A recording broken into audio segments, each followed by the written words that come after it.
And welcome to a new episode of The Simpsons Did It. I'm your host, Steven Skolansky. And I'm your co-host, Robert Skolansky. And this week, we're hot for teacher. Well, you might be hot for teacher. I don't know, I was thinking more Van Halen hot for teacher. I mean, I like to have, if I'm hot for teacher, I got to make sure I have a fake picture of a hockey player. Oh, right. So to make sure they don't know it's me. Right. But no, I'm actually kind of surprised that hot for teacher didn't actually take part in this episode anywhere. Well, I would think it would be really cool for an overlay somewhere, or probably. even the end credits, or something would have been really cool for Hot for Teacher. Yeah, and so this is season 3, episode 16, Bart the Lover. Yep, and this week we have a very special guest because, as you heard last week, we just did episode 50. Yep. And so to kick off the back half of our 100, we figured we'd get a special guest for this episode. Yeah. And this guest has an amazing podcast called Simpsons is Greater Than, and I've been listening to it forever, and it's amazing. This guy is really good. Really good, amazing Simpson collector. So if you ever need to check out his Twitter or Instagram, check out his collection. I'd like to welcome to The Simpsons Did It, Warren, or as most of you like to call him, Bart of Darkness. Yo, what's up, Steven? What is up, Robert? How's it going, guys? It's good. So I have a question for you. How did you come to the moniker for Bart of Darkness? So, I really wish, I've been asked this question, and I really wish that I had like a cool answer, and I really should make up a lie or something. When I started my collection, I was like, it would be kind of cool if I had an Instagram for this collection so I could catalog it, sort of like, keep cool photos in one place. And I didn't want to just call it Simpsons Collection, or I didn't want to just, I didn't know what else to call it. And I was like, well, my favorite season of The Simpsons is season 6. The first episode, Bart of Darkness. Gotcha. It looks nice when you type it out. It has a nice little balance. I've always been weird about screen names. It has to be balanced. And I punched it in. It looked cool. And there you go. So there's my really boring explanation of my name. Cool. Well, one thing we do like to ask our guests on top of the show, and I'm sure we've heard it a ton of times with your podcast, but anyone that is either new to Simpsons Did It or new to Simpsons is Greater Than, why don't you tell us maybe quickly how you fell into The Simpsons and what makes you so enthralled with it and love it? Oh, man. Well, I could easily make this podcast, 3 or 4 hours long if I was truly honest with you. But, The Simpsons, I always say that I'm like the same age roughly as The Simpsons. I was born about 3 months before it premiered on Tracy Ullman. And my brother was just a little bit older than me, and it really caught him first.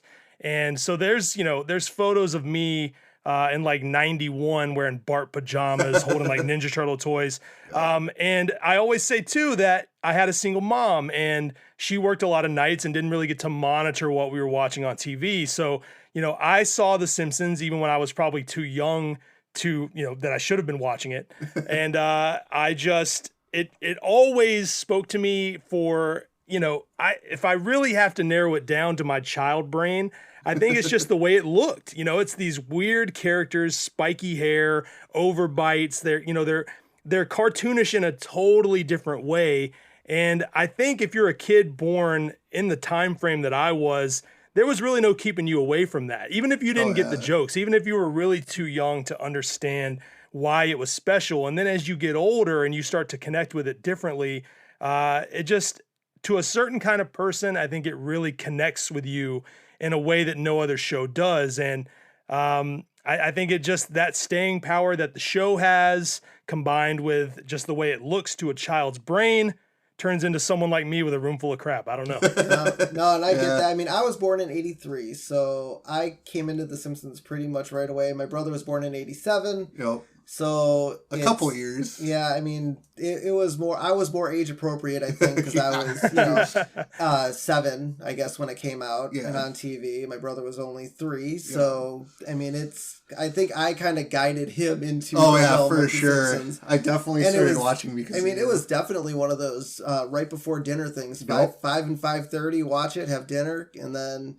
if it was a Sunday, come back for more for the new episode. Yeah. Well, and I also will say, like, I think I was the perfect audience for, the dolls at Burger King, the all the Bart t-shirts. Like, I just really got sucked into that world because, I think it all depends on the kind of stuff you were watching. Like, I liked weird looking cartoons. I loved Ninja Turtles. I loved this sort of thing. So I think I was just that perfect target audience for The Simpsons. I wish I could dig into my brain and figure out what makes someone really connect with The Simpsons, but it really just latched onto me. So cool. All right, so let's delve into it. Like Robert mentioned on the top, today we're going to be talking about Season 3, Episode 16, Bart the Lover, which aired February 13th, 1992. Happy birthday to me. That's right. This one aired on his birthday in 1992. 5 years old. Do we celebrate by watching? We must have celebrated by watching. Yes, probably. So, short recap for you guys to get going. Bart gets back at his teacher by answering her personal ad as a perfect but fictitious lover. So, has anyone ever pranked their teacher like that? No. I can't say that I have. I definitely remember having crushes on like substitute teachers, but I don't think I ever played a prank like that, like Bart did. No, I mean, that seems pretty devious, but we all know Bart's a devious little boy. Yes. So, unfortunately this week we have no chalkboard gag. So Warren, as you listen to our episodes, you get to see how we like to make up stories on how Bart got writing on the chalkboard. So we'll have to have you back again with a chalkboard gag, so you can join in on that fun.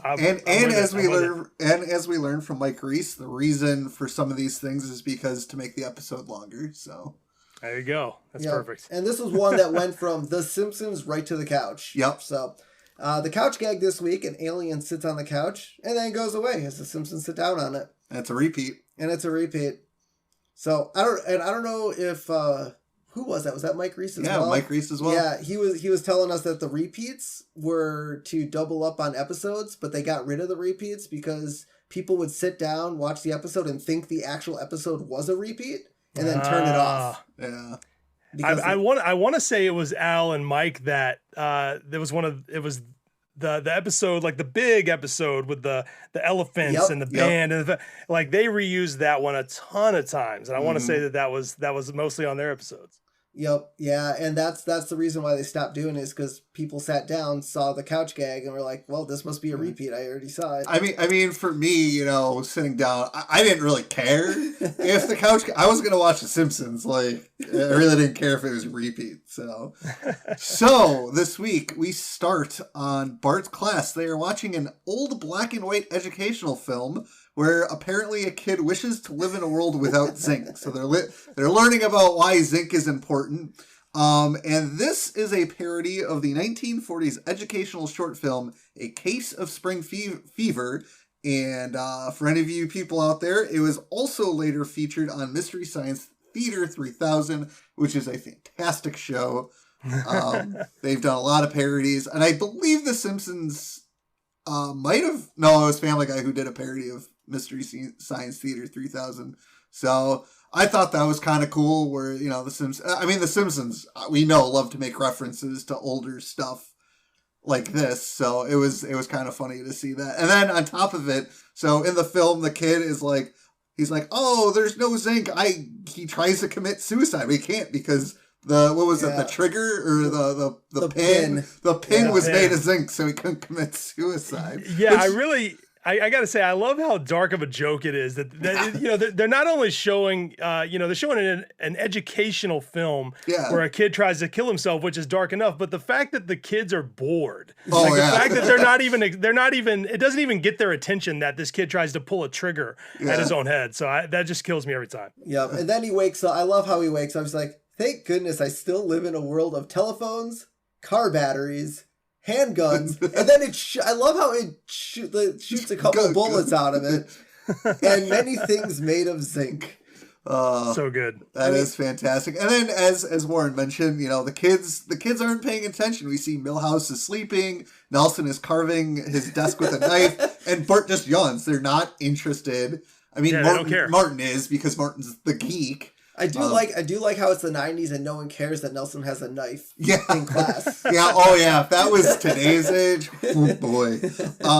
So Bart gets up and he does, that 10-year-old trick, or the 10-year-old boy trick where he gets up and makes the kid look like he's picking his nose with the I've shadow. done that. I know, I think we've all done that. Of course, Yeah, of course. It's hilarious to a 10-year-old. So Mrs. Krabappel then tries to get the kids, any kids to stay after school because the bell rings. They're all going home, and she's like, oh, we can talk about zinc or anything, whatever you want. And then she's like, I'll even do your homework for you. I feel so bad for Miss Krabappel. I mean, I feel like Marsha Wallace does such an amazing job in this episode of like humanizing the character. Oh, for sure. And I think she's absolutely incredible in this episode. But I also feel like as a character, like Miss K, she's got to be fun. I think she deserves like better than she gets here. I think she clearly, has a lot to offer. I don't get it. Well, as we saw in the Flaming Moe episode, she does, like to go out and dress up and try to meet Homer. Try to hit on Homer, who's not a single dad. Mrs. Krabappel probably fun at parties. I mean, did she? Okay. So that's the weird, and I think we've talked about, obviously, continuity with The Simpsons, and it's so weird to think, okay, party animal Krabappel, and now she's a loner, like 3 episodes later. I mean, maybe she went through every, I don't know, or tried to. But here's the thing, you can be a partier and lonely. Yeah, I guess. They're not. Yeah, you could have levels to that, but I will also say, I mean, and I don't know if I'll offend any of your listeners by saying this, but there is no continuity. There is no true continuity. People get mad when, there's like something about Homer being born at a different time. Who cares, guys? Come on, there's 700 episodes. No, and that's fine. I think early, like obviously we're on season 3 and they're trying to develop character arcs, I think. It's true. At least a little bit. And obviously now I say, after, 7, 8, 9, then they get into the wild stuff, and that's fine because, like you said, they've already been around 100+ episodes. I think it also kind of starts, and I know there's a theory out there that I think we've all heard about the prank episode with Bart, where Homer gets knocked into a coma by the Buzz Cola, and the theory is everything that happens after that episode, Homer's in a coma. Yeah. So. I mean, there might be some. I mean, and as we've talked about before, I feel like there is a little continuity with The Simpsons, but obviously they go a little back and forth. So, Miss Krabappel leaves school to go to the Quickie Mart, and she buys a can of Chef Lonely Hearts soup for one, and it's chicken noodle soup. And it also has a picture of a chef with a tear running down his cheek because, lonely hearts. That's a pretty good gag. That was great. And so then she, buys a scratch-off ticket. I love this scene because Apu tells her he hasn't seen her since they doubled their prices. And then he asks, oh, are you still teaching? And she goes, I don't, she's like, I don't know. And she scratches off the ticket and she loses. She's like, yep, I'm still teaching. At least for one more day. One more day, at least, yeah. And I feel like that's a lot of people can relate to that too with their jobs they don't like, but they can't quit. And they buy lottery tickets and they don't hit it. And I think that's a very relatable thing. Are you saying that I have a gambling problem? Because, I'm not, this is not an intervention, okay? I mean, you might, I don't know. But I do like how Pooh apparently is also doubling prices at the Quickie Mart. Because he needs 2. Because it's like, I mean, we don't know they have a grocery store yet. Well, we do from the last episode, but I feel like a lot of people go to the Quickie Mart to buy random crap they don't need to eat. Yep. Like any other, gas station. So then she's driving home and her car breaks down because her ex-husband poured sugar in her gas tank. But was that okay? Okay? She had an ex-husband, obviously. Yes.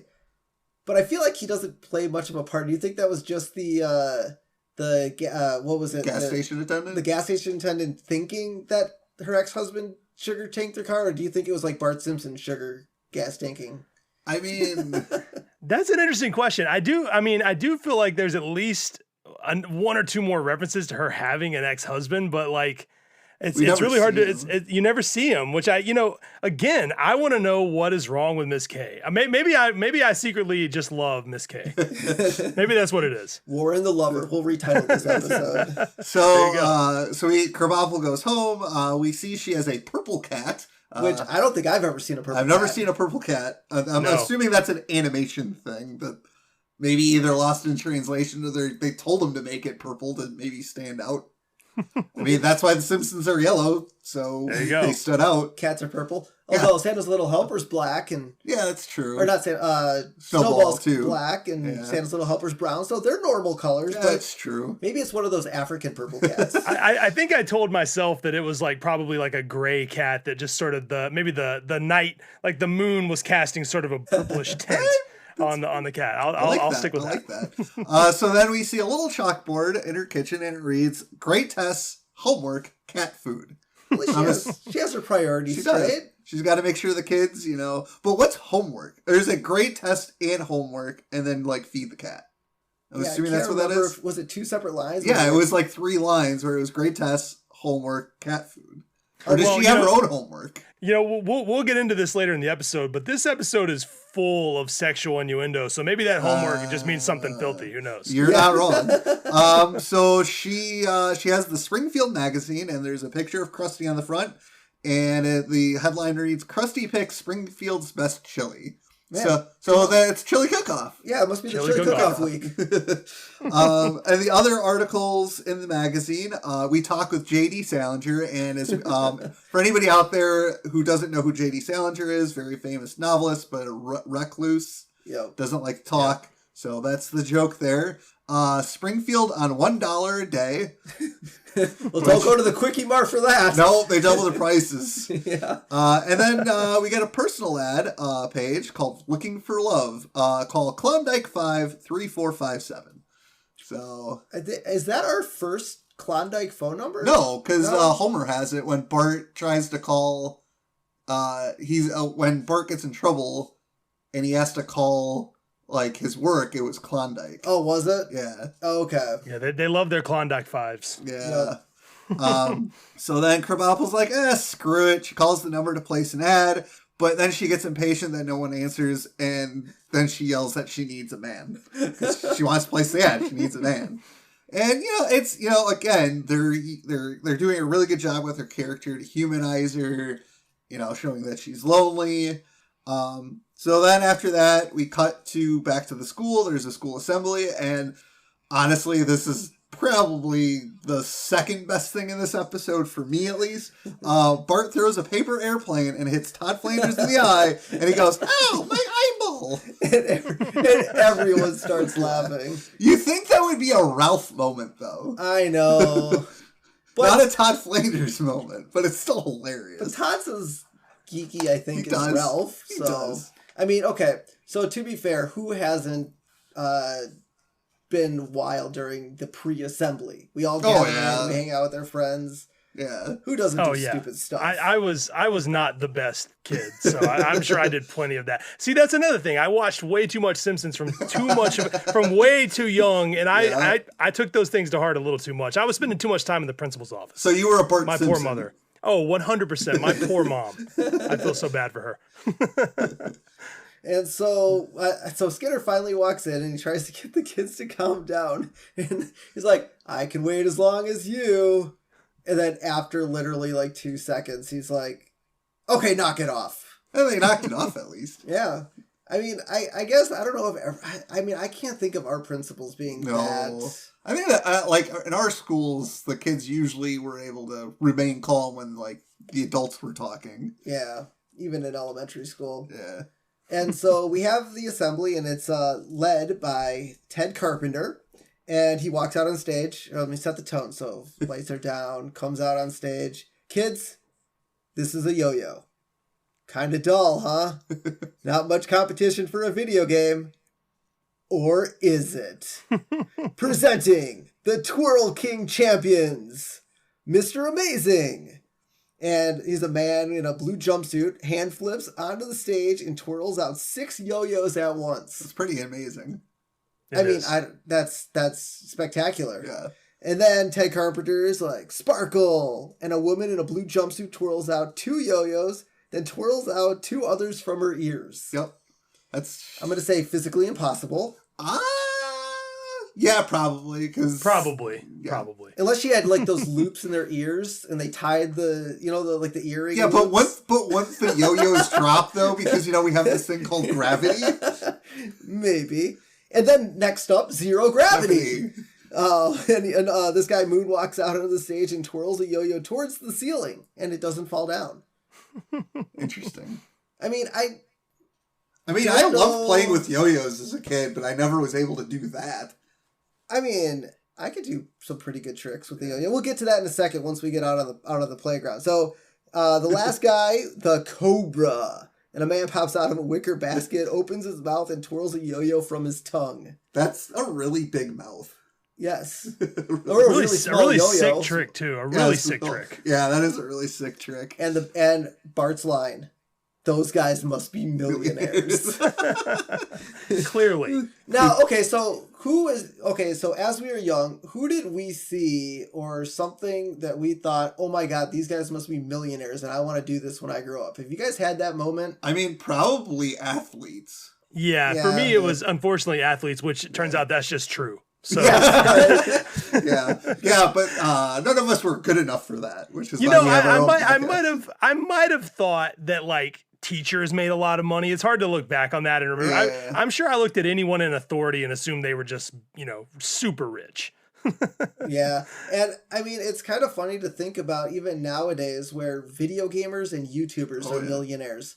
I know. And it's like if we would have just known that back when we had our Nintendos, that we could have been gaming on a camcorder and posting it on the early internet and letting people watch. Are you guys not millionaires? Because I'm out of here if you're not. I'm out of here if you're not. That's why we don't. We get free guests. So that we don't have to pay them for being on the podcast. So after that. The Twirl King, they do a kind of a stunt show with the song, what was it? Oh, Age of Aquarius. Age of Aquarius, that's right. That was fantastic. I do like the scene where they're doing they're on the stage and they're all doing tricks, and that's when Bart's like, oh, these people must be millionaires, and then we go up a level, and Nelson's like, they must get all kinds of girls, even though, Sparkle's a girl. Although, who knows what her preference is. Sure. And then Miss Hoover questions the educational value of this assembly, which Krabappel replies, it'll be one of their few pleasant memories when they are pumping gas for a living. Such a good burn. Krabappel really cooks them. I love it. At least she has a sense of humor. This episode, she's got to have a little bit of something. And she deserves it, man. Come on, she's had a tough time. Yep, and one thing I would like to point out that Miss Hoover and Mrs. Krabappel are smoking below a sign that says "No smoking." She's a badass, man. Yeah, they're teachers. Maybe I really am in love with her. I don't know. Well, I mean, to be fair, we do see him smoking in the teachers' lounge, which okay, I get it. They also drink in the teacher's lounge, as we'll find out soon. Well, exactly, but I feel like maybe they should at least follow the rules in the auditorium. But the kids don't smoke, so they don't really care. Right. And so after the Age of Aquarius, the yo-yo people pull Skinner on stage to yo-yo around him. And he's like, hey, that one grazed my ear. It's like, you probably shouldn't move because you could get hurt. I mean, yo-yos are freaking hard. Yeah. Yeah. Also, Skinner's genuine fear, like when he responds to that, he's like, "Oh my god!" He's really freaked out. He's like, "All right, I'll be still." I love that. But at least he participates. I feel like Skinner sometimes just does not want to participate. Well, he probably doesn't want to be there. Or that, or his mother wouldn't let him participate in a yo-yo assembly either. All true. So then we get to the end and the curtain closes and Bart's like, "I want one of those yo-yos." And Milhouse's like, I don't even care how much they cost. I mean, which, hey, as kids, I mean, I had a yo-yo. I had a yo-yo. And I was one of those kids that had to get one of those yo-yos that self-wound up too. Oh yeah. I can't remember what the name of those were. Okay, so no, I think I know what you're talking about. So when I was in junior high, yo-yos had a real resurgence in my age group because I think it was because of like the Yomega, like X-Brains and Fireballs. Do you guys remember those? Yep. Oh, yeah. Yeah. I swear this exact same thing happened to me. Like one day I get to school and every kid has a yo-yo. So this scene is jarring to me now because this is my experience. Like every kid had a yo-yo. If you didn't have a yo-yo, you were a dork. And also they got so bad in my school that they literally had to ban them. Like yo-yos were like out of control in my junior high. This is not a joke. Yeah, I think by the time I got to middle school, I think hacky sacking was what got taken away. Like everyone was hacky sacking. See, when I got to middle school, I don't think there was a big thing that got banned. Not that I remember. Slap bracelets? Or was that still before? Ooh, slap bracelets. Slap bracelets, Oh my God. I think for me was high school and they didn't get banned. Oh, really? Yeah. Yeah, So- those dangerous slap bracelets. All they did was go on your wrist and no one cared. Yeah. All yeah, right. you can't wear a hat to school either because that's too distracting. Come on. Oh, exactly. I think nowadays, so kids are wearing hats to school. I know, it's Times bullshit. have- I wanted to wear hats. I didn't get to wear hats. Times have changed again. So they're all getting autographs outside because doesn't want an autograph from a celebrity? And Lisa, Celebrity. yeah, right. And obviously Lisa is, one of those girls that looks up to women, and she obviously goes up to Sparkle and says, "Oh, I want your autograph." And it's like, well, this isn't your picture. Oh, that's a picture of the old Sparkle. Which leads me to the question, what happened to the old Sparkle? She couldn't cut it as a yo-yoer anymore. Maybe. And then, the guy, Ted Carpenter's like, he crams them all into a van because they have like 3 more shows to do that day. 3 more schools to hit. Like, what time was this assembly at? Probably like early morning? Like, They must have, yeah. Like, if you have 3 other schools to go to, My and God. it feels like that show went on for like an hour. But I feel like when we were growing up, all those assemblies we had, like Dare and Fire, like all that, it was like rotate. I think they went to like all the schools on the same day. Yeah. So It's wild. Because I think so. I think you're right. I feel like I would see those, and like if you ever happen to meet a kid from a different school, like they would also complain about the same thing. And there's no way they had multiple teams out doing that all day. I mean, maybe they did. Who knows? I think the DARE program might have. Yeah, that one probably did. So we cut to the next day, and all the kids now have yo-yos because it's the hip new thing.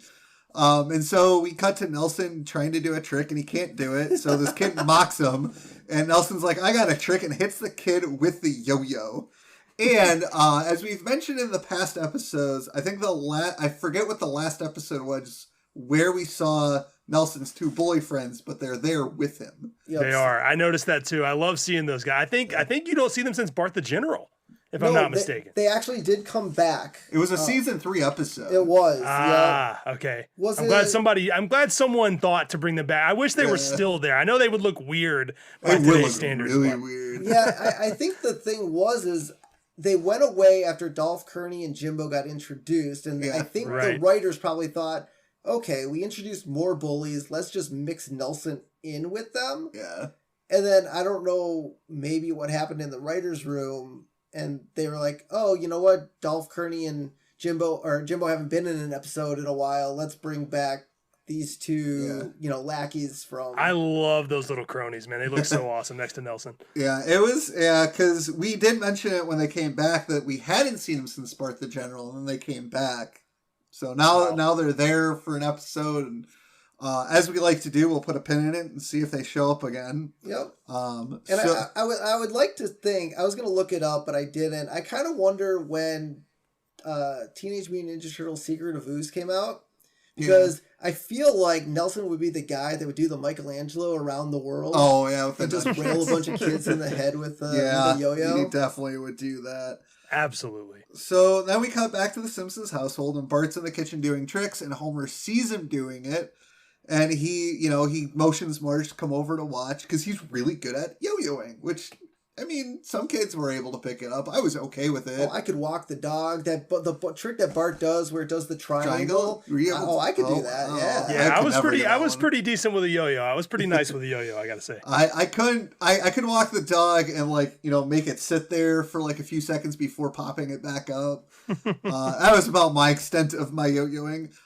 So he tells Marge that he could quit his job soon and live off Bart, Because, Bart and Homer are kind of on the same wavelength of, oh, yo-yoers make a lot of money. And then Marge goes, Homer, name one person who's gotten rich off of yo-yoing. And Homer goes, Donald Trump? No. Arnold Palmer? No. Bill Cosby?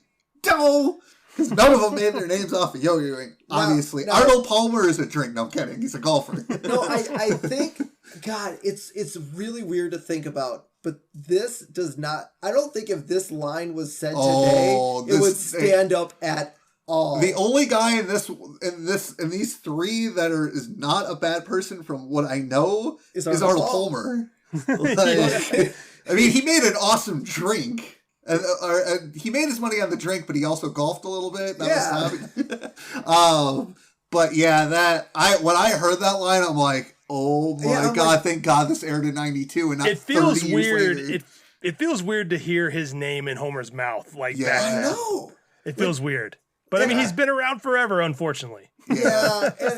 But his name is dropped in a future, like in one of those future episodes where Lisa's president, which predicted the presidency. So no, stop it. But yeah, it's okay. We won't get to that. We just did our future prediction episode last episode when the Simpsons predicted the Super Bowl. Yes. So yes, they did. So yeah, that line does not really age well in this day and age.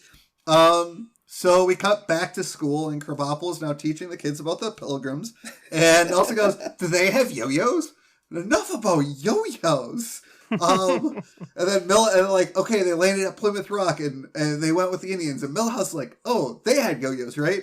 And she's like, I'm sick of hearing about yo-yos, and she's like, I won't accept any homework assignments if they have anything to do with yo-yos, written about yo-yos, nothing yo-yo related. Did you say like dioramas about yo-yos? Yeah, dioramas about yo-yos. And I get it from, an adult perspective.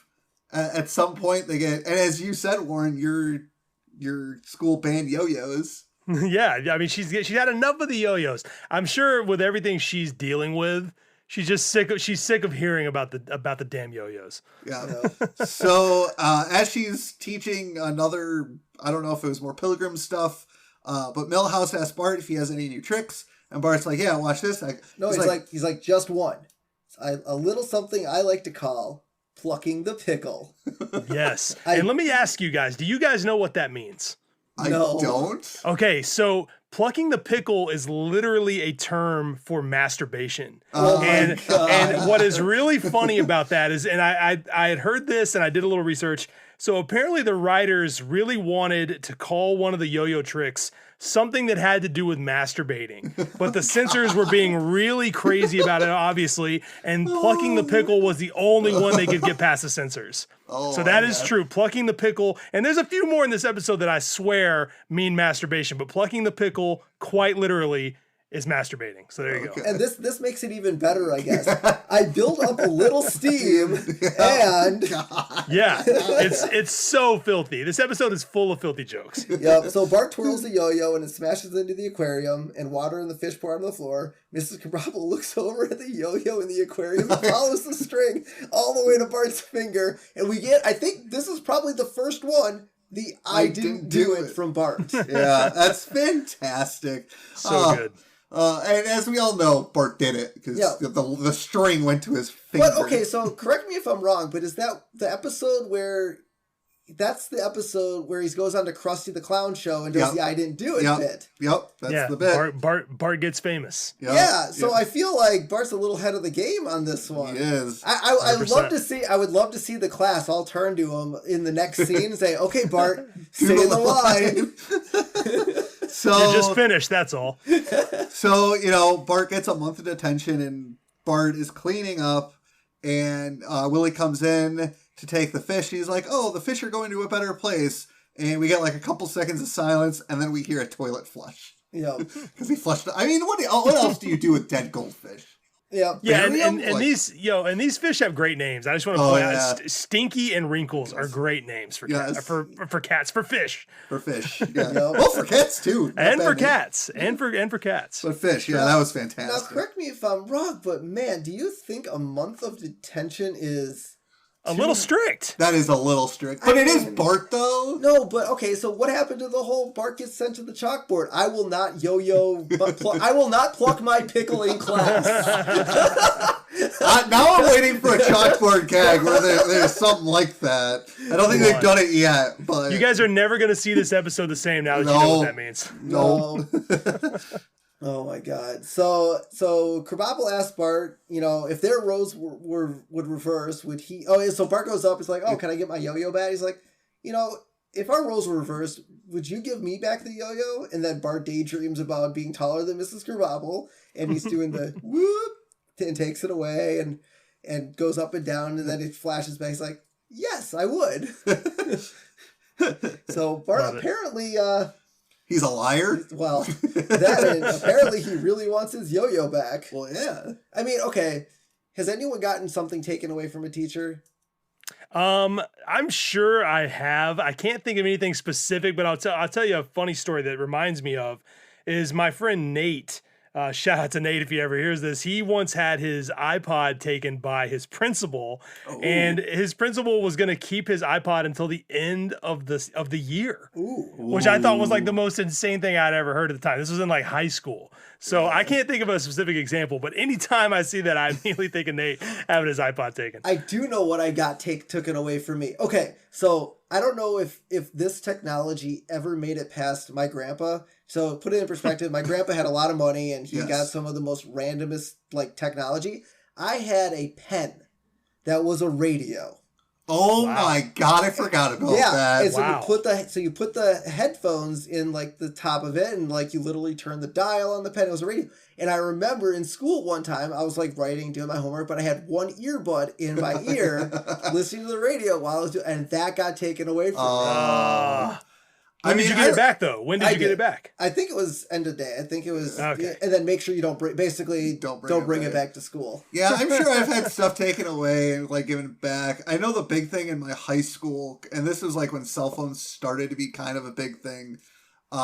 Kids had cell phones taken away all the time. And yep. Oh yeah. So playing Snake every day on my Nokia 955, man. Absolutely. Come on. Yep. All right. So So we see a drawer with other confiscated items. Yes, the other contraband. We got a slingshot, which I'm guessing was Bart's. Probably. Squirt gun, probably Bart's. A play dude. Definitely Maybe Nelson's. Maybe Nelson's. I'm calling that Bart's too. Bart's too. Okay. And that had a headline that says Updike on the martini. Yep. All right. John Updike. Yep. Future guest. Yeah, there we go. And so Krabappel decides to go out on a date with Jasper. So she got a man from this personal ad, and it just happened to be Jasper. And I like how she's like, I don't think this is you. And she holds up the picture. And I'm assuming just a young Jasper with a... You gotta be a young Jasper. Well, and you know what's funny? So I'm assuming like personal ads have been around for a really long time. Oh, yeah. But it's funny to see that in 1992, they do the thing where people don't use real pictures of themselves. Right. Jasper catfished her, bro. Yeah. Definitely catfished her. So, let me ask you something else about this Jasper interaction, because this is just the filth. This is just the filth spectacular. This episode. Are you guys familiar with the phrase that Jasper? Well, he attempts to make a joke, but he can't remember the line. Are you guys familiar with the saying that he attempts to make? No, I don't think so. So he says just because there's a little snow on the roof, and he says, "Oh, I can't remember how that goes." So he is beginning to make. There's an old saying. And I actually pulled the actual definition because I want to get this right. So there's an old saying where they would say there may be snow on the rooftop, but there's still a fire in the furnace. Oh my God! Yeah. So what that means literally is even if a person is in his or her senior years with gray hair, he or she can still have ambition and energy, especially referring to sexual energy. So Jasper was letting her know, like, hey, don't be scared. I still got it. But he forgot the line. Filthy. And it's funny because I would almost consider Miss Krabappel a cougar. Yeah. For sure. So, not as old as Jasper, obviously, but, She's probably in her mid-40s. Yep. And so we see Miss Krabappel the next day kind of sulking at her desk because she just went on a date with Jasper. Yep. And I'm guessing he didn't put out, or she didn't Put out. put out. The fire was not in the furnace. No. And so Bart's fixing the sink, which I don't think is one of those detentionable jobs. No, it's not. Sweeping the floor, cleaning gum off maybe the bottom of the desk. Yeah. Fixing plumbing, little baby, that's more of a Willie job. That's a Willie job. But he's like, I solved your problem. Someone shoved a Malibu Stacy head down the sink. It was probably him. Also Bart. It was probably Clearly Bart. Bart. Yeah. We're like, Bart, you're gonna fix all your pranks over the last couple weeks. And so Edna's grading papers. Yep. Yeah. So Edna's going through the grading papers, and there's a couple names on there. One of them is King Crimson. No. The guitarist's name from King Crimson, which is Adrian Belew, which I never heard of the band King Crimson, but apparently probably one of the animators liked the band, so they threw it in there. So there's a lot of things. I'm gonna have to track down John Vitti and pick his brain on this episode. Okay. No, for sure. Well, as we learned from Warren over here, that his guests don't take credit for episodes that they write. They spread it around to other people. Oh, they love. I found that you cannot try to give a writer credit for anything. They're like, yeah, my name's on the script, but don't you dare give me credit for this episode. Like, all of us worked on this episode. I hear it all the time. But I love that though. I love it. Yeah. And so Hoover and Edna Hoover comes in. She's like, hey, it's happy hour in the teacher's lounge. I mean, I'm sure Mo has happy hour. Why don't they just go to Mo's? Maybe Bart's still there, so they can't leave until they can't leave Bart. Oh, okay. So they're going to leave Bart alone in the classroom instead of just sending him home so they could get drunk in the teacher's lounge. Yep. And so obviously Bart's like, time to get my yo-yo. And I swear I've probably done this too, where teacher walks out of the room and I'm like, sweet, I could go get my thing out of the drawer. I don't know if I've done that with a teacher, but I've done that with our parents. Oh, yes. Yeah, when mom and dad take something and they leave and they forget, because our mom, her memory's kind of not great now, but she would confiscate something for a week, I'd go grab it and she'd forget she took it. I relate to that too. And so then he lifts up the yo-yo and sees Edna's personal ad in there. Yep. And 1 + 1 = 2? Question mark? Maybe. Pretty clever, I gotta say. That's kind of cool. Yep. Recently divorced 4th grade teacher wishes to meet a man age 18 to 60. That's pretty wild. I mean, even if she's in her she's a cougar. Come on. Well, if she's in her mid 40s, yeah, okay, cougar. Anyways, object save me. Write Edna K, box 402. I mean, that's for a personal ad. That's pretty funny and pretty clever with the 1 + 1 = 2. Gotta love it. Yeah, but man, she was. She's desperate. Yeah, apparently. Maybe she'll start going teaching over at the high school, the Shelbyville High School. Shelbyville High School or Springfield High School. I see. Okay, maybe does Springfield actually have a high school? They do, because you actually... Oh, I guess... Yeah, they do. Holy merge. Yeah. Well, I'm trying to think what episode it's in, though, but there's an actual... Oh, my God. I literally just had it and I lost it. But they make a reference to the high school students in an episode. Okay. But we just don't see it outside of Homer and Marge, though, unfortunately. Yeah. Yeah. So Bart, he sees it and he decides he's going to write a letter to Edna to, pretending to be somebody else, because that's what Bart does. He pranks people. And this is the letter he wrote. Dear Edna, I've never answered a personal ad before, but I found yours irresistible. My name is Woodrow. And the reason Bart chose Woodrow, because he was trying to think of a name, and he looked up at a wall of presidents that they have in the classroom, and he saw Woodrow Wilson. So he goes, my name is Woodrow. I like holding hands and dinner by candlelight.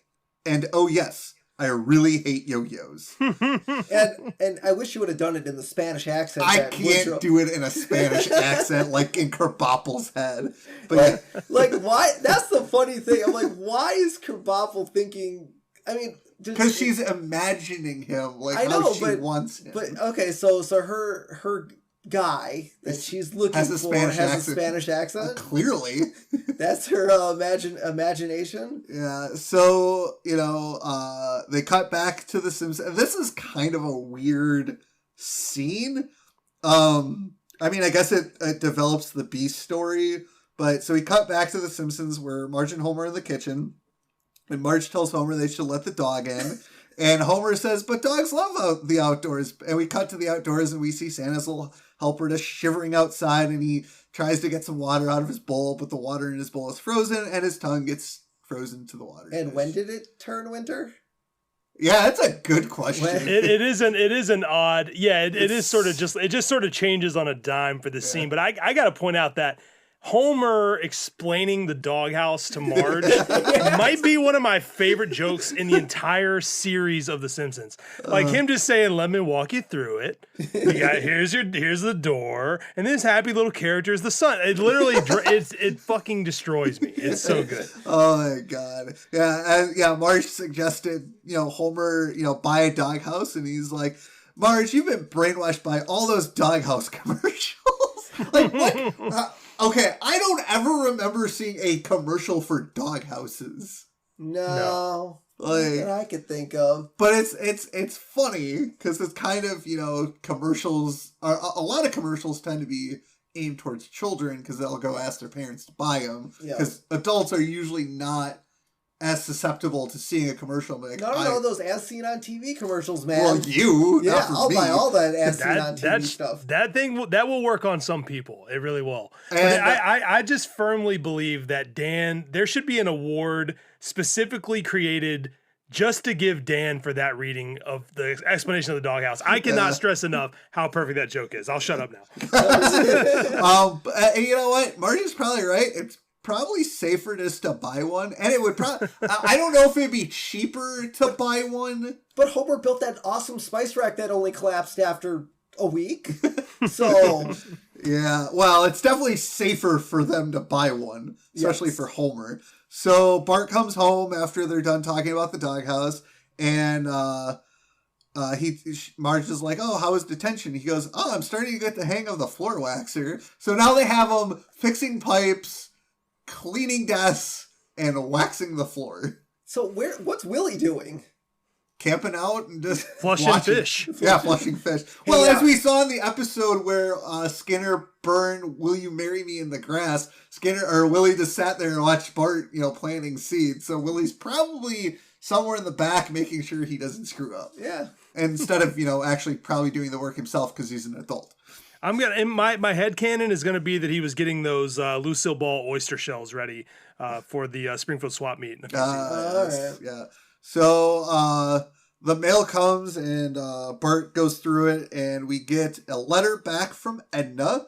And the address for The Simpsons in this episode is 94 Evergreen Terrace, Springfield, USA. So they moved again. Their house just picked up and because it used to be 943 Evergreen Terrace. Yep. Yeah, so. I've always found it so odd that it took them a while to land on the 742, but it's really bizarre. And in fact, the first time you hear 742, it's not even their house. So I think that's even weirder. It's like I think it's Snake's house, if I'm not mistaken. But you talk about the letter coming to Bart. I'm gonna say again another really sexual joke. Clearly another masturbation joke. She tells Bart that the photo will get his pencil moving. Yeah, I got that one. This will get your pencil moving. I know. My God. And so in her letter, she tells Woodrow that he's not like any other man. And Bart replies, "She's right," when he read that, and then but Bart's, "She's right. He's not like any other man because A, he's not real, and B, he's the 28th president of the United States," which is what Bart says, and Bart is actually right. I'm impressed that he knows that Woodrow Wilson is the 28th. Because to be perfectly honest, I don't know. I know like most of the presidents, but I don't know most of the numbers. I couldn't tell you the numbers on a lot of them. Yeah, that's a little too smart for Bart, but it definitely works for the joke. Unless he was just staring at the photo at the school, they had them all in order. I guess that's true. So they probably knew. That's true. And so, as Warren mentioned, Edna sent a sexy picture back to Bart, and I love Bart's response. "Well, you have a date with the Xerox machine. Because I don't know what Bart's plan with it is. I'm assuming it's going to be passing it out to kids at school. Yeah, unfortunately, we didn't get to see more of it. Yeah. Which is kind of sad. Well, I really hope that Bart didn't actually do what he says that he did in his letter back, because again, super filthy. We'll be there in a second. Yep. So Homer tries. So now we're in the backyard. Homer's trying to cut the wood for the doghouse and fails and says, "To hell with this." And Todd hears Homer from his backyard. Well, I mean, they're next door neighbors. Yep. And so, sitting down to dinner, Maude asks Todd if he would like some vegetables, and he says, "Hell no." Hell no. And then Maude asks Todd what he said, and Todd replies, "I said I don't want your damn vegetables."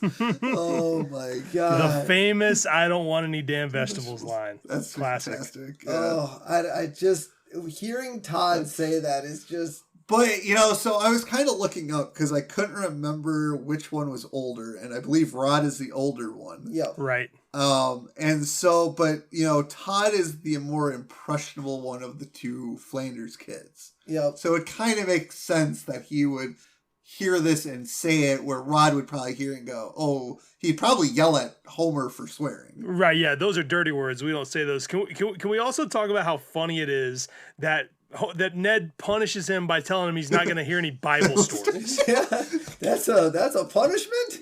Yeah. But here's the thing. But for the Flanders household, you know, Rod and Todd like Bible stories. Yeah. So for them, maybe it is a punishment, but it's pretty funny. You knew I had a temper when you married me. Yeah. Mom's like, it's like, aren't you a little hard on Todd? Well, and it's funny because we haven't gotten the flashback episode yet of, you know, Ned being with his parents and him going completely crazy. Yeah. So it's kind of a good foreshadowing of, it is. I never thought about that. It's true. Ned, you know, learning about Ned's actual childhood. Yeah.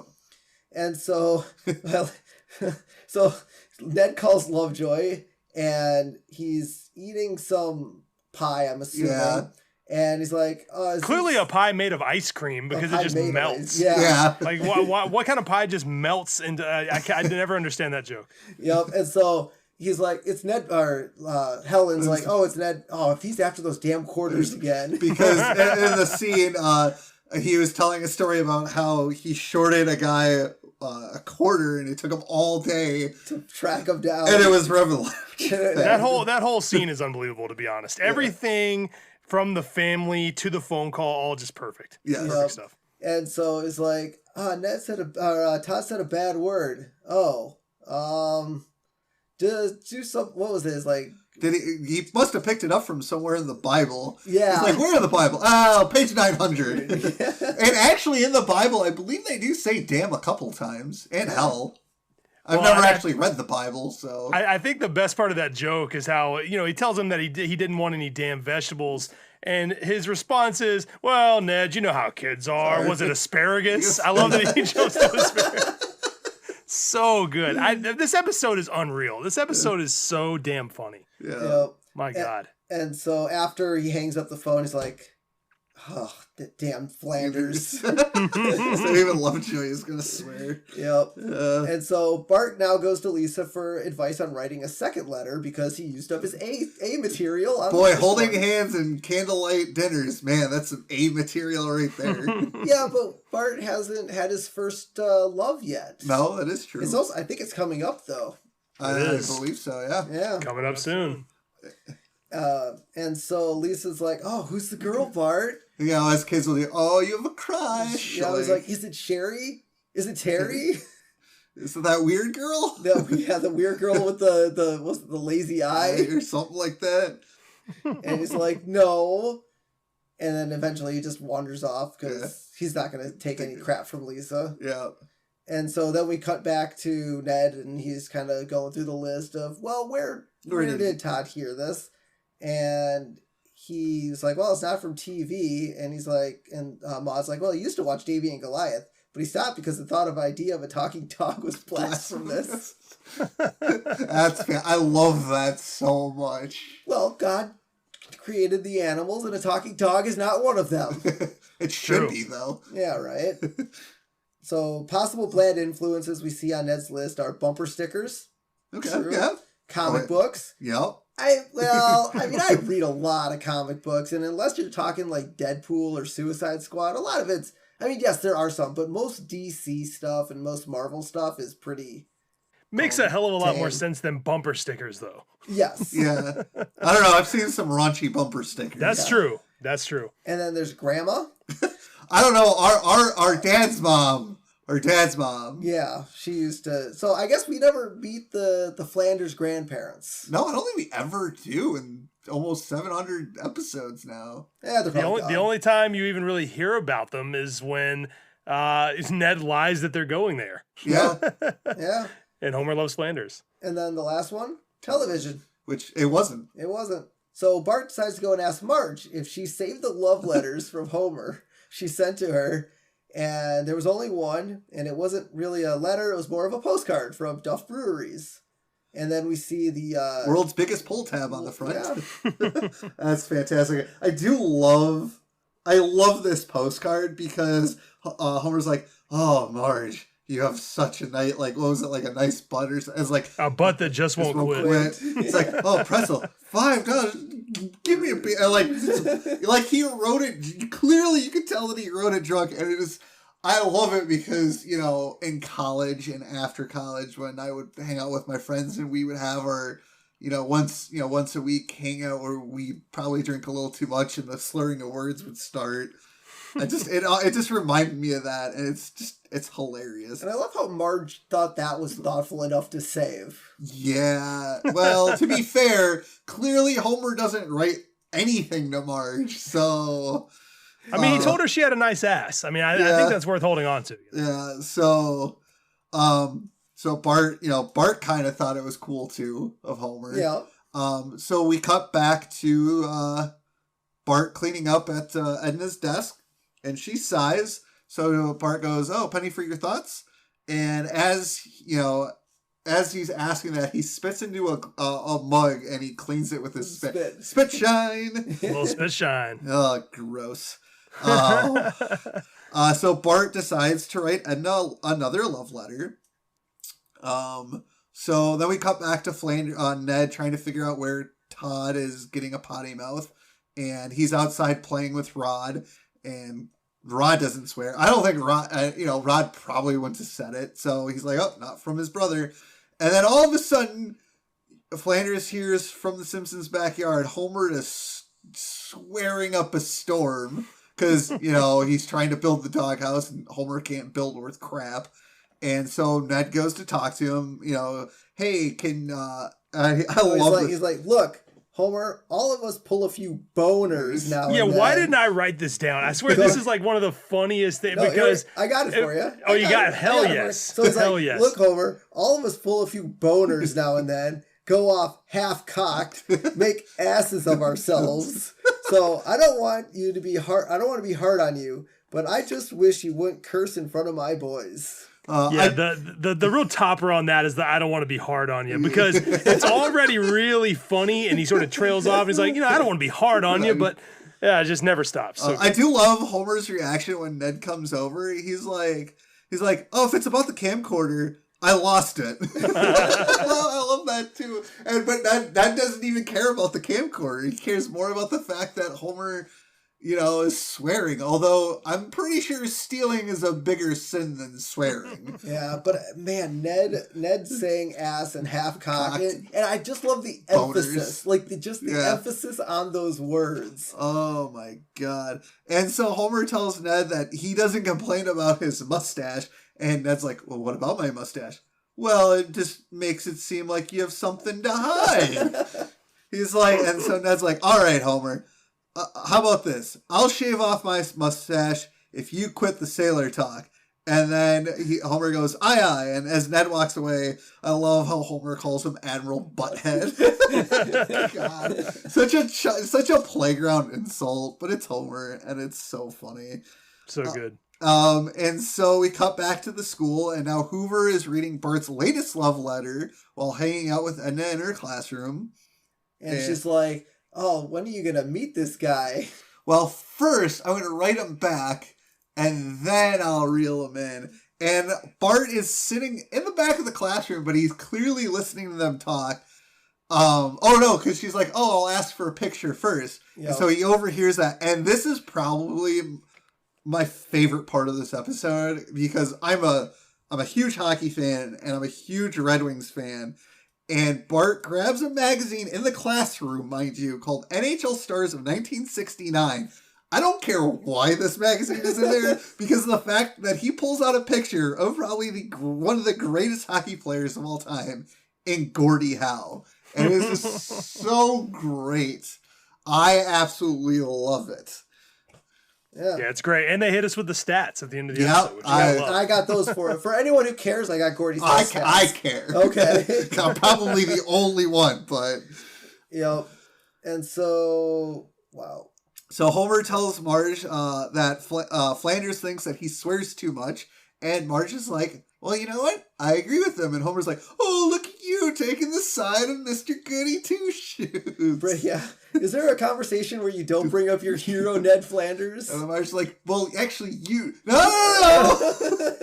No, this is... So, we talk about perfect jokes in this episode, but I got to say, too, that Marge saying that her father used to curse a blue streak and it almost cost him his job as a baby photographer is one of the funniest jokes I've ever heard. Like, I feel like if you don't pay attention, the joke is gone and you don't really realize how funny it is. Now, here's my question, because we do learn in a later episode that Marge has a fear of flying, and it's because her dad is a steward. Yeah, I don't exactly know where that necessarily came from. And also, I think we blew that out of the water when they flew to D.C. during Mr. Lisa Goes to Washington. They fly to Washington, D.C., so the whole fear of flying thing just kind of gets flown completely out the window. Yeah. And everything with her dad is never really important. You really only, like, it's so weird how there is no... You never really learn much about her dad. And what you learn is ever shifting and it's never the same. And then he's just not there one day. It's just really weird. And the funny thing is during like the prom episode, the way is he actually liked Homer. Like he was the only one that actually approved of Homer being with Marge. Yeah, and we don't really learn what he did in that episode. No, there was no job. But it is kind of funny that apparently he went from baby photographer to flight attendant at some point. Well, I guess it was flight attendant when she was really little, though. So Marge was a little kid. That's true. When he was maybe he got fired as a flight attendant, and as his next job, he was a baby photographer. There we go. We figured it out. See, we talked it through. We got it. And so I love how Homer's like, self-improvement has always been a passion of mine. Yeah, really? Okay, Homer. Gotcha. Well, he lost weight. He did. He did lose weight during Brush of Greatness, so it's a little bit of self-improvement there. True. And so they get a swear jar. And Homer asks Marge what scenarios about paying to the swear jar. And one of the funniest was like, well, if we snuggle, is it okay if I say bad words when we do that? Oh, my God. Yeah. Another filthy fucking joke. I know. Yeah, I don't know why I'm throwing so many curse words on your podcast. I hope that's okay. I don't know why, but like, again... Another filthy joke. Like, Marge is fine with Homer saying all kinds of bad words as long as they're having sex. I think that's so good. Yep. Yeah. And I mean, but it kind of also leads back to that episode where you didn't want to talk about. I was like, Marge was sleeping naked. Oh, yeah. So apparently, I mean, Marge has a good bed presence. Yeah, right? Marge is frisky. I actually saw, there's an old interview with Julie Kavner, probably from around this time, maybe like a season before, but they ask her what she thinks of Marge, and one of the things she says that I love is she's like, I think she's great. She loves her family. She has a great sex life. Like, I think they really, Marge was, I like that was sort of realized about her character. I love that. Yeah. And so Edna finally asked to meet Woodrow in person for dinner. And then they could go back to her place for some home cooking. Jesus Christ. Yeah. Oh, no. We all got that one. But I like how Bart realizes, like, ay, caramba. Like, even Bart knows what's going on. So we might have actually grazed over this, but we didn't talk about how when he said that he used her photo, he said he used it to gap his spark plugs. I feel like we sort of, like, scrolled over that. But, like, literally... Like, every single thing in their letters back and forth is filthy. It's actually sort of problematic if you think about it. And what was the TV rating on this one? I guess, I don't know, they might have changed it from PG-13 to Was it PG-13. PG-14 TV or Jeez. TV-14 to TVMA? A little bit of home cooking. There's that homework she was talking about. There it is. All right. Oh my god. And so Bart and Edna, write letters while Bart's in detention. And now Edna's going to the Gilded Truffle to meet with Bart. Or not Bart, but Woodrow. And I love how Bart's just sitting outside the window just laughing at her. Like his joke has finally or his prank has finally come to fruition. And it's, it's the funniest thing in the world, too. Yeah, it hit its peak, basically. Yeah. And Bart's like, I got her this far, and I'm laughing, so now I'm going to go watch a movie. Ernest needs a kidney. Yep. Based off the Ernest character. It's so sad, too, because she was so hyped for this date. I mean, she's trying on all these outfits. She's checking out her butt in the mirror. I love how she's like making sure her butt looks good in the mirror. That's really funny. I mean, she was really excited. And, Bart sort of, he starts to realize how wrong it was, but it's just so sad seeing her sit there crying over a melted candle. It's horrible. Yep. And he comes back out from the movie and he's like, that's when it hits him. He's like, ah, crap. I can't help but feel partly responsible. Partly responsible. and we all know Bart, oddly enough, with all the craziness that he does, he has a heart. Yeah. Like, I think he's still kind of a psychopath. I mean, he is. And we talked, the biggest one we talked about was the Thanksgiving episode when, he didn't even think he loved Lisa anymore. Yeah. And then he eventually apologizes. But something like this where he knows his prank went too far. He sees Edna cry, basically crying. Yeah. And he only feels partly responsible. Yeah. Yeah, Bart's not very good at being bad. I mean, that's something that I've talked about on my podcast a lot is I think he likes to mess with people and he likes to, give people a hard time. But at his core, I really don't think he's like a bad kid. I think when all the cards are on the table, he actually does start to realize when he's gone too far. So that's something about Bart that people forget. Yeah. I like that. And so at church, the next Sunday, they're passing around the collection plate, and Homer, gives them money because good church-going folk do. And Bart tells him that was a 20. Money in the swear jar. And so now he's out bowling, misses a strike. Money in the swear jar. Oh my god! And then we cut out. Homer goes outside. I think they're him and Ned were getting the mail. And because and Ned had shaved his mustache off, and he's like, "Not soon after, I got cast in a commercial." And Homer swears when he hears about all the money that Ned's getting, money into the swear jar. And then Homer finally builds the doghouse, and Lisa's like, "Well, how does the dog go in?" He goes like in the swear jar money. I love this montage of stuff happening. And then I would take a whole episode of this plot. Yeah, pretty good. And then Homer's, lounging out in the hammock, sleeping, enjoying the apparently not winter afternoon. Yep. It's summer again. And because a beehive lands on him. And, he swears about this. But to be perfectly honest, if I had a beehive land on me, you bet your ass I'm going to be swearing up and down the street. Oh, yeah. Getting stung 1,000 times. I think I'm not putting money in the swear jar. No. Bees land on me. Come on. I do love the fact, though, when he does put the money in the swear jar, you see all the little bumps where he got stung. Yeah. That's great attention to detail. I feel like though that was wasn't that sort of one of the things he was asking Marge? Yeah, he's like, oh, what if I hit my hand with the hammer? And she's like, yeah, you have to put money in the swear jar. But man, it's such an extreme situation to get stung by thousands of bees. Yeah, right. And so we cut back to the classroom, and Bart is cleaning the globe with globe wax. Because that's a thing. That's a thing. And, Edna's at the desk. She's kind of crying a little bit. And he's like, oh, there's other good men out there. And she's like, well, name one. Well, what about Principal Skinner? And he's like, his mommy won't let him out to play. And I think this is really the first instance where we kind of see Mama's boy Skinner almost. Yeah. And I was also thinking, too, because in a future episode, Edna and Skinner get together. I wonder if maybe this kind of planted the seeds for that episode. Well, she seems into him. Like, she's like, I would like him, but his mom won't let, so I do think this had to have planted that idea because she definitely kind of seems like she would be into him if he would, Oh, you know, yeah. hang out with her. What's, you know. Yeah. And then he's like, well, what about Coach Fortner? And she goes, glug, glug, glug. He's an alcoholic. But who is Coach Fortner? I don't know. Who is this guy? I'm going to pretend it's the guy that yells bombardment. Bombardment. Okay. I'll take that until we actually get to that episode. I can't remember his actual name, but I'm going to pretend that's Coach Fortner. And then he goes, he's like, well, what about groundskeeper Willie? Well, I won't tell you what he's into. I want to know what groundskeeper Willie is into. Wearing a kilt without any underwear. I think I know what he's into. He's into filming people when they're not looking, just like in Homer Badman. Yep. Every single Scottish person does it. Yeah.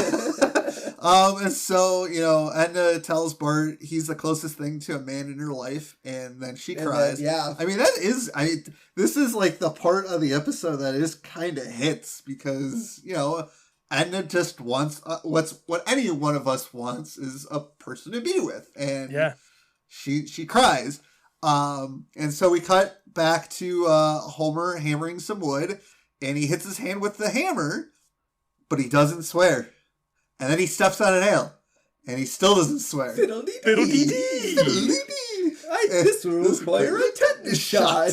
All time joke. I wrote this down. I think that fiddle-dee-dee. You know, there are so many things I talked about in this episode where I'm like, Dan deserves an award just for this. He deserves an award just for fiddle-dee-dee, and I would pay anyone to let me just hear the reel of how many times he said it to find that perfect fiddle-dee-dee. I wonder how many times. Yeah, I wonder how many times they had him say fiddle-dee-dee. Well, fiddle-dee-dee. It's perfect. Come on. It's really funny because this joke actually I don't know if any of you guys follow Bort posting on Facebook, but this is now a huge meme going through the Bort posting community again. Oh wow! And it was funny when I saw the very first Fiddle-Dee-Dee Bort post. I was like, why does that sound so familiar? And then I watched this episode. It was like it just happened to be lined up so perfectly that meme came out while I was watching this episode. I'm like, oh, perfect. Well, let me, you know, if a nail goes all the way through my soul and through the top of my foot, I think I'm getting a free pass on the swear jar. Come on. But she did tell Homer if he hit his hand with a hammer, which he did. He did. So Jesus.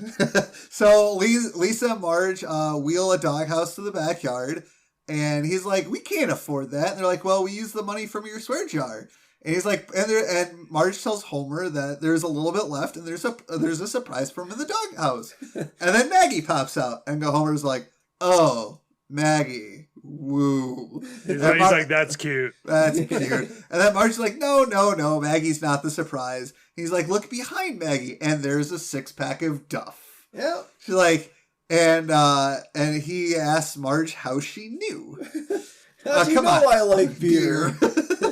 Oh my God. So then we cut to the inside, and Marge is playing with Maggie, and Bart goes to Marge, and he's like, I know we're a few years early, but I need help with my love life.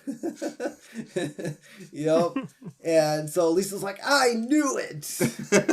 And so then Bart confesses that it's Edna. Yeah. And she sent the picture. She hands the picture to Homer. He's like, man, I should start going to We're parents' nights. And Marge just like yanks the picture out. And like the things that Homer says, there's just so much that why hasn't Marge left Homer yet? Yeah. I just don't get it. So good. Yeah. I don't get it either. I mean, who could ever get it? Let's be honest here. Yeah. Yep. And so after that, you know, Homer tells Bart that he needs to tell Edna the truth, and Lisa's like, "Oh, that would only humiliate." Marge was like, "That would only humiliate her." Lisa suggests, "Well, why don't we just write one last letter?" And, you know, Homer says, you know, sensitive love letters are a specialty. Dear baby, welcome to Dumpville. Population? You. Oh, my. Is that, now, it's almost worse than getting dumped by text. I know. Well, here's my thing, because I've kind of heard that in other TV series. Is that something that The Simpsons kind of came up with, or is that something like from like the 80s? I don't know. Yeah, that's a tough one. I mean, I feel like, this is something that I always talk about, but I think the Simpsons, they didn't create. Oh yeah. They didn't like there, but there's a type of joke that is a Simpsons style joke that I think every show took from the Simpsons. So at a point, it gets really hard to say like, okay, was this influenced by something, or is this just the Simpsons? Well, and this is one of the your guest when you did what was it, Mike Price? It was like episode 15 or 16, and you had asked him like what is it about the Simpsons, and he kind of said, well, they stylize this kind of comedy, and so. That's probably what he was referring to as this, oh, dear baby, welcome to Dumpville, population you. Yeah, I do like Bart's suggestion, though, writing that a crocodile bit his face off. And Marge is like, that shouldn't matter when there's love involved. And Homer says, I'm going to hold you to that. Well, because we know Homer, he's bound to do something stupid and get his face ripped off. Yeah. And Homer's like, 3 simple words. I am gay. Oh my God. P.S. I'm gay. P.S. I'm gay. And so we do have Edna and Bart, they, have one last love letter, and I have it here. So, dearest Edna, I must leave you. Why? I cannot say. Where? You cannot know. How will I get there? I haven't decided yet. But one thing I can tell you. Anytime I hear the wind blow, it'll whisper the name Edna. P.S. And so, let us part with a love that will echo through the ages. P.S. I'm gay. P.S. I'm gay.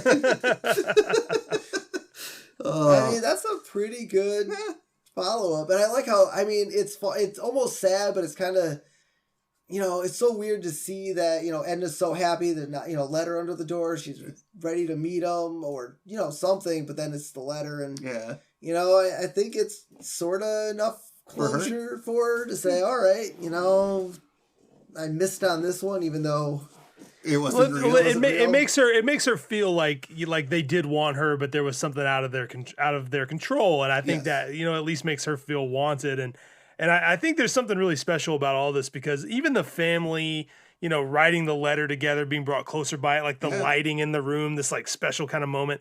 I think all of that is really, really good. It's very James L. Brooksy to sort of put this nice, clean, like sweet bow on the end of the episode. It's pretty great. Yeah. And so we kind of close out the episode with Edna and Bart in the classroom, and Edna's like, oh, it's such a nice day out. Why don't we go outside? And so it seems like, to me, I honestly, I would love to know the time frame for this episode because Bart was supposed to be in detention for a month.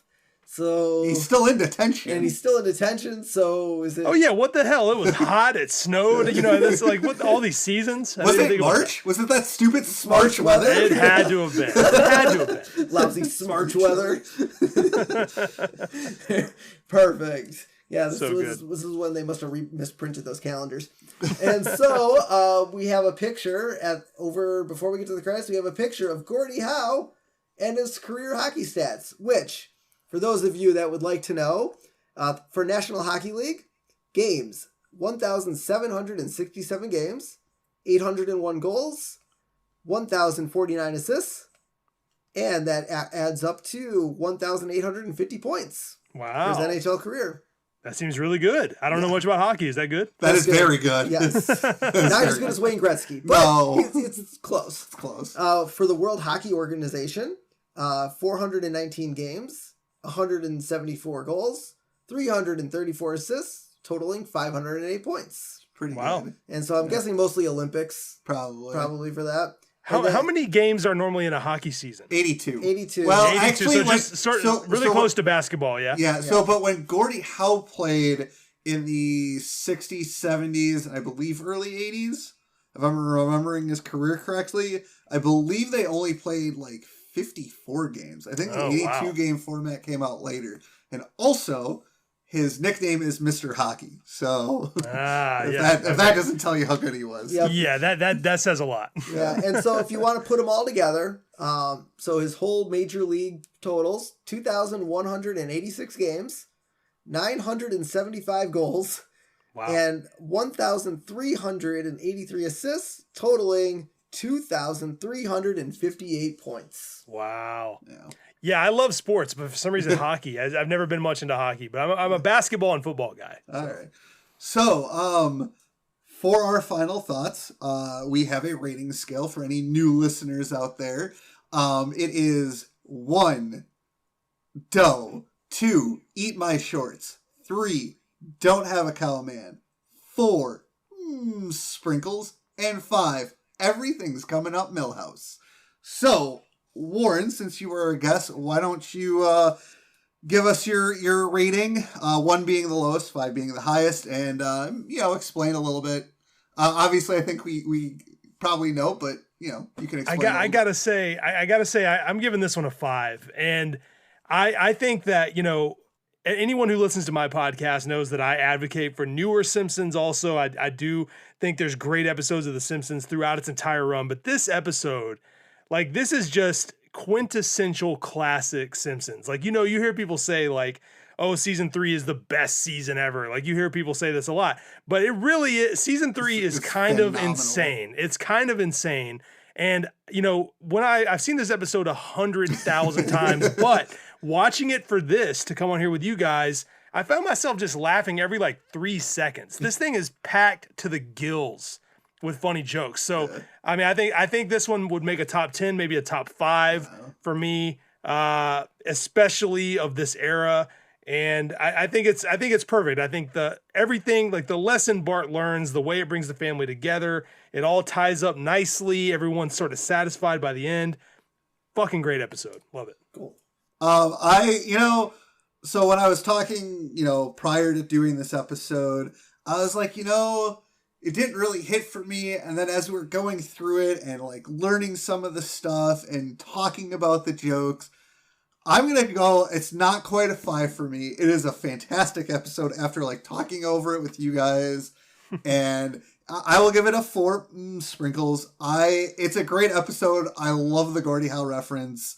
I mean, that hits me in a hockey way because I'm a huge Red Wings fan. The jokes are fantastic. I think where it kind of doesn't get me to that 5 level is where they cut to the Homer and Marge talking about that doghouse and it being cold outside. And it really just threw me off for this episode because it kind of came out of left field. Like it just seemed like a random starting off point for this B storyline of Homer not swearing. And so I'm going to go with a 4 sprinkles. Well, I will, not to interrupt, but I will say one thing that I noticed when I think about it, at least when they had Homer outside working on the doghouse, he was wearing a hoodie.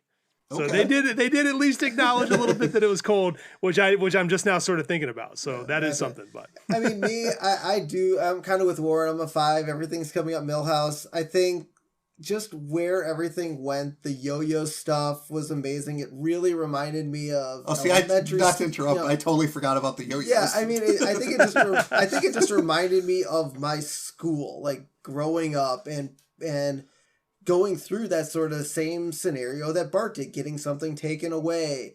I was never in detention, like I never got a month worth of detention for anything, I guess, but just what Bart goes through and what he learns, and his prank, yes, is funny at first, but he learns from it. And I don't know, it's one of those episodes where it is very cohesive. I think the swear jar stuff just is amazing. It's not something you normally would think about. I think Bart, doing the prank could have been an entire episode all absolutely. on its own. Like it didn't really need a B story, but to have just more Flanders and Well, the thing too about the swear jar that's so good is like there's something so funny about a curse word being cut off by like a hard cut to something. So the juxtaposition of just like, what he's about to say, hard cut to the change in the swear jar. Yeah. That in itself is so perfectly comedic visually, just untouchable. So yeah, good. Absolutely. And so, I'm going to go with 5. Everything's coming up Millhouse. So let's close it out like we always do with our character profile. And this week we have the wonderful fictional Woodrow. And his alias Bart Simpson. Yeah. Reason for deception. Retaliation at teacher for taking away his yo-yo. I mean, that seems pretty dramatic. He was pissed, though. He wanted his yo-yo, man. Yeah. The hot new thing. He had to have his damn yo-yo back. Yeah. That's right. All right. So next up, his turn-ons. Holding hands. Dinner by candlelight. Writing romantic letters. So that seems some pretty good. Sexy photographs. Sexy photographs. That's right. Next, really hates yo-yos. Because who doesn't hate yo-yo? Well, he was trying to get Kerbopple's, heart. Yeah, just trying to work. Just trying to gap his spark plugs. Yeah, exactly. Carries a fabric torch for Edna Krabappel. Oh, sorry, fabricated. Carries a fabricated torch for Edna Krabappel. Truly yours is the butt that won't quit. P.S. I'm gay. So yeah, that's Bart the Lover for you guys. So, Warren, thank you so much for coming on. This was fantastic. This episode with us. No, hey, thank you guys for asking me to come on, and I really appreciate any chance to run my mouth about The Simpsons, and I'm sure everybody knows that if they listen to my podcast or if they follow me online. They know I don't shut up. So I appreciate any opportunity to do that, and it was really fun to hang out with you guys. I really appreciate it. Cool. So everyone, you can find us, me and Robert, on Facebook, The Simpsons Did It Podcast, on Instagram, The Simpsons Did It Pod, on Twitter, Simpsons Did It PC. Our podcasts are in video-ish format on YouTube. Just go to youtube.com, type in Simpsons Did It Podcast, search by channel, and you'll find our podcast. Please subscribe if you have the opportunity. If you guys feel like that we deserve a little kickback, you can head over to buymeacoffee.com/SimpsonsDidIt and buy us a Duff. And all your support goes to getting us merchandise, stickers, hats, shirts, stuff like that. So be sure to support us in any way possible. If you don't want to, no problem. Obviously, podcast is free for you to listen to. But if you like swag and you want some stuff, be sure to support us over there. And Warren, where can everyone find you? Well, everyone can find me. And also, I got to say, that coffee thing sounds sweet. And I love coffee, so I need to set one of those up. But if you guys want to see my Simpsons collection, you can find me on Instagram at Bart of Darkness. I post photos about all the stuff that I've collected over the last 8 years or so. And I give a little background on all of that there. You can also find me on Twitter at Bart of Darkness with an underscore because there's some jerk that has an inactive account that will not give me his Twitter and is driving me nuts. If you want to follow the podcast on Instagram, it's at Simpsons is greater than, and if you want to follow it on Twitter, it's at Simpsons is great. And come say what's up. Come be my friend. I would appreciate that. Awesome. So until next time, I'm Steven Skolansky. I'm your co-host, Robert Skolansky. And this has been The Simpsons Did It.